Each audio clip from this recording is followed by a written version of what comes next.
திருக்குறள் அதிகாரம் 5 இல்வாழ்க்கை. இல்வாழ்வான் என்பான் இயல்புடைய மூவர்க்கும் நல்லாற்றின் நின்ற துணை. துறந்தார்க்கும் துவாதவர்க்கும் இறந்தார்க்கும் இல்வாழ்வான் என்பான் துணை. தென்புலத்தார் தெய்வம் இருந்தொக்கல் தான் நின்றாங்கு ஐம்புலத்தாறு ஓம்பல் தலை. பழியஞ்சி பார்த்தும் உடைத்தாயின் வாழ்க்கை வழியஞ்சல் எஞ்ஞான்றும் இல்.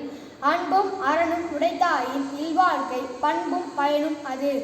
அறத்தாற்றின் இல்வாழ்க்கை ஆற்றின் புறத்தாற்றின் போவை பெறுவது எவன். இயல்பினான் இல்வாழ்க்கை வாழ்பவன் என்பான் முயல்வாருள் எல்லாம் தலை. ஆற்றின் ஒழுக்கி அறனிழுக்கா இல்வாழ்க்கை நோற்பாரின் நோன்மை உடைத்து. அரண்யன பட்டதே இல்வாழ்க்கை அஃதும் பிறன் பழிப்பது இல்லாயின் நன்று.